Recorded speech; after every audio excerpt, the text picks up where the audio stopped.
జీవం గల దేవ, కృపగల తండ్రి, సర్వోన్నతుడ, సర్వలో సృష్టికర్త, మీకు వందనాలు ప్రభా.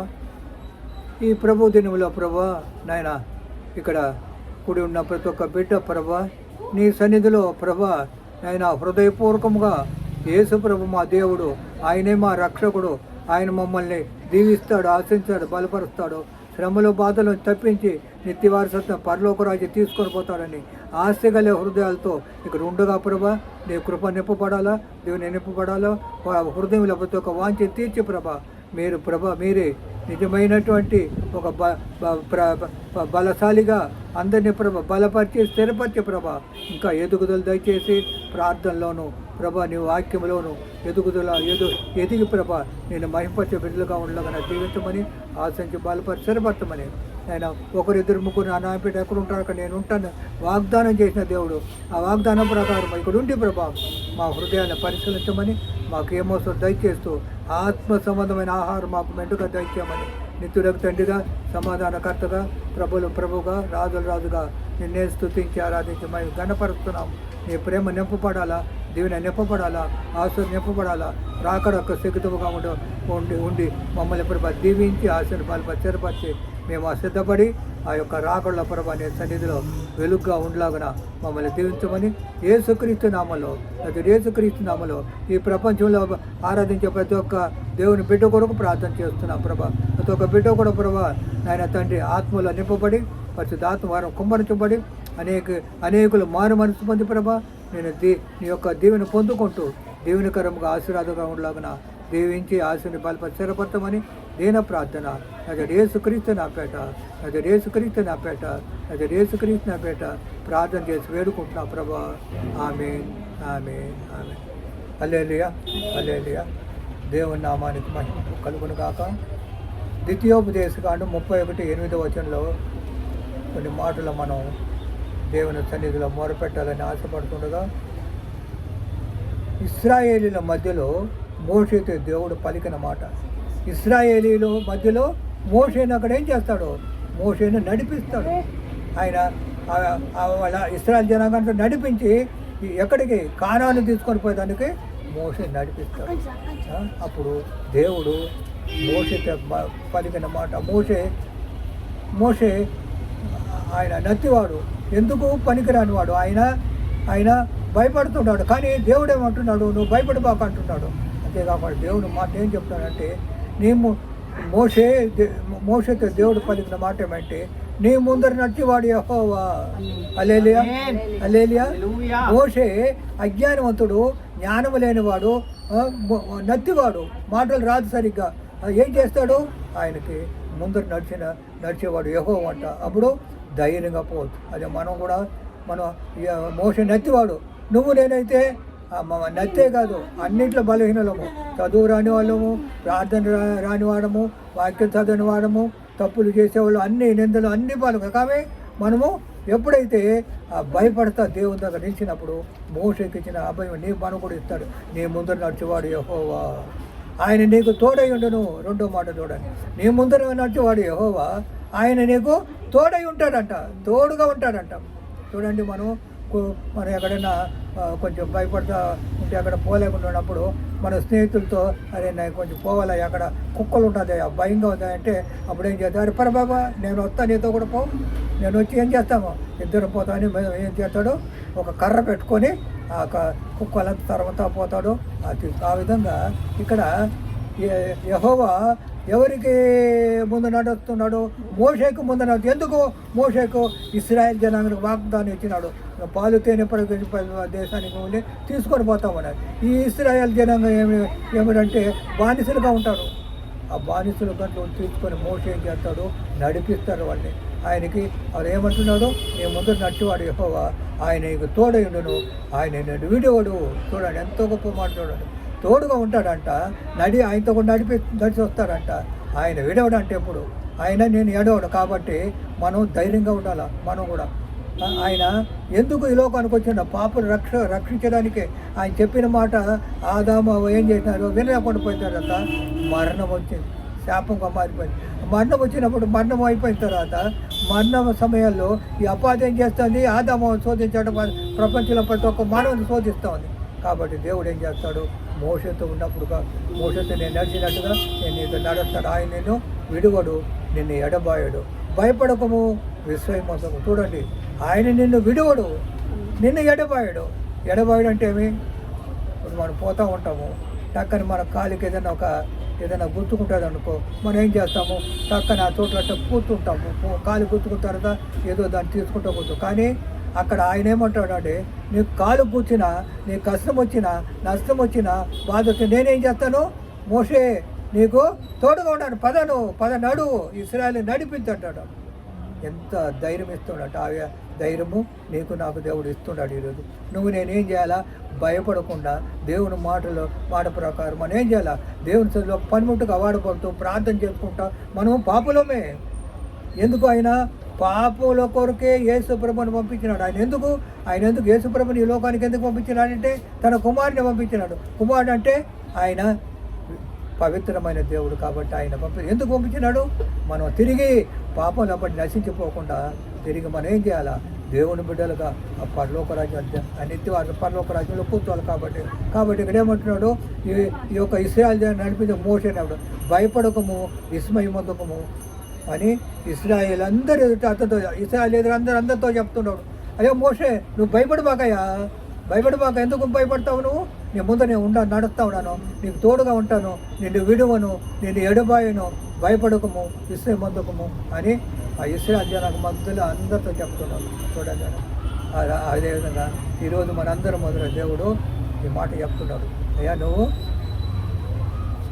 ఎక్కడికి నడవాలా? నా యొక్క సన్నిధానానికి నడవాలా, నా యొక్క ఆరాధన క్రమానికి నడవాలా, నా ప్రార్థన చేసేదానికి నడవాలా, వాక్యం వినేదానికి నడవాలా. అప్పుడు నేనేం చేస్తాను, నేను నడిచిపోతాను, నీకేం కొరకు రాదు. ఆయన నీకు తోడై ఉంటాడు, నేను విడువడు, ఎడబాయడు, భయపడకము విస్మయమొందకము అని ఇశ్రాయేలుకి ఏ విధంగా చెప్పినాడో ఆ విధంగా మనం కూడా చెప్తున్నాం. కాబట్టి మనం ఏం చేయాలి? అది ఇక్కడ చూసినట్లయితే ఆయన చెప్పిన మాటకి మనం ఇక్కడ లూకా రాసిన పత్రికలో 18వ అధ్యాయంలో 35వ వచనంలో మాట చెప్తే కొన్ని మాటలు ఉన్నాయి, చదువుతాను చూడండి. ఆయన ఎరికో పట్టణం సమీపించినప్పుడు ఒక గుడ్డివాడు ధ్రువ పక్కన కూర్చుండి భిక్షమడు కూర్చుండేను. చూడండి, యేసు ప్రభువుల వారు పోతూ ఉన్నారు. ఎక్కడ పోతున్నాడు? ఎరుకో పట్టణం సమీపంగా ఉన్నప్పుడు ఒక గుడ్డివాడు ఏం చేస్తాడు, భిక్షమడుకునేవాడు ఏం చేసినాడు, జనసమూహం దాటిపోతుండగా వాడు చప్పుడు విని ఇది ఏమని అడిగాను, ఇదేమయ్యా ఇంత అందరూ అరుస్తూ ఉన్నారు, ఇంత గందరగోళం అందరు పోతున్నారు, ఇదేమయ్యా అడిగినప్పుడు వాడు నజరేయుని యేసు ఈ మార్గంలో వెళుతున్నాడు అన్న, నజరేయుని యేసు ఈ మార్గంలో వెళ్ళిపోతూ ఉన్నాడు. కాబట్టి అందరూ గుంపులుగా ప్రార్థన గంతులు వేస్తూ నడుస్తున్నారు అన్నాడు. అప్పుడు వాడు, యేసు దావీదు కుమారుడు నన్ను కరుణించమని కేకలేస్తాడు. ఆ గుడ్డివాడు ఏం చేస్తాడు చూడు. అప్పుడు ధైర్యం వచ్చేసింది, దావీదు కుమారుడా నన్ను కరుణించని అరుస్తాడు అన్నమాట. చూస్తాడా, దావీదు కుమారుడా, ఆయన ఎంత చూడు. గుడ్డివాడికి ఆయన ఒక నిజ స్వరూపం తెలుసు. ఆయన ఎవరికి పుట్టాడు? దావీదు వంశంలో పుట్టాడు, కన్యక గర్భంలో పుట్టాడు. మానవులకు పుట్టిన కాడు, కన్యక గర్భంలో పుట్టినాడు. దావీ వంశంలో యోసేపు మరియమ్మకి ఇద్దరికి కన్యక గర్భంలో పుట్టినాడు. కాబట్టి ఆ విధంగా పుట్టిన దేవుడు ఇక్కడ వెళ్తుండగా యేసు దావీదు కుమారుడు నన్ను కరించమని కేకలు వేస్తాడు. అప్పుడు వాళ్ళందరూ ఏమంటారు, ఓరకుండము,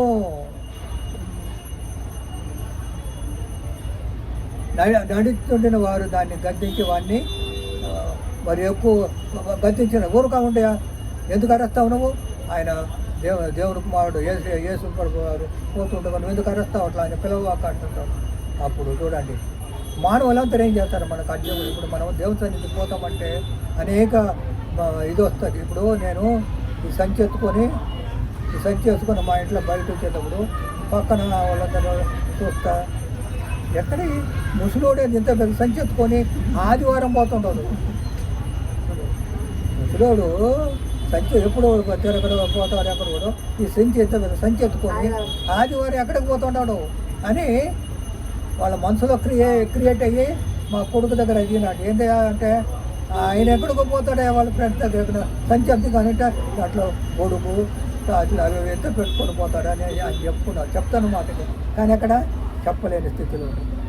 ఇక్కడ ఏమంటున్నాడు, అప్పుడు యేసు దావీదు కుమారుడా నన్ను కరిచమని కేకలు వేయగా ఊరుకుంటూ మనం అందరూ ఏం చేస్తారో ఆయన గర్జించాడు. కానీ అప్పుడు చూడు, దావీదు కుమారుడు నన్ను కరిచమని తిరిగి కేకలు వేస్తాను అంటాడు.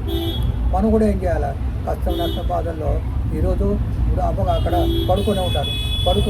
మీ ఇద్దరు కలిసి ఏదో కుటుంబంలో ఆమెని ఓదారుస్తూ ఉన్నారు, చేస్తాడు, నీరసించిపోతాడు. ఎప్పుడు చూస్తే మనకు పని. కానీ దేవుడు ఏమంటున్నాడు, సోలిపోకండి. దేవుడు ఒక కార్యంలో ఒక దినం ఆమె లేపుతాడు, ఆమె లేచి నడుస్తుంది. సత్యమైన మాట ఇక్కడ చెప్తాడు, నేను చెప్తున్నాను, నడుస్తుంది. కాబట్టి మరి ఎంతవరకు మీరు ఓపికతో ప్రభువా ఈ బిడ్డను ప్రభు ఎన్ని రోజులు మేము చూసుకునేదయ్యా, కొంచెం నడిపించయ్యా, ఆ బిడ్డ అనుకుంటూ తినాలా, చేసి నడుచుకోవాలా, పోవాలా, మా వల్ల మేము పనులకు పోవాలి అంటే చెప్పి మీరు మీ యొక్క ప్రార్థన దేవుడు వింటాడు. ఇక్కడ గుడ్డివాడు ఏం చేసినాడు, అరస్తా ఉన్నాడు, దావీదు కుమారుడా.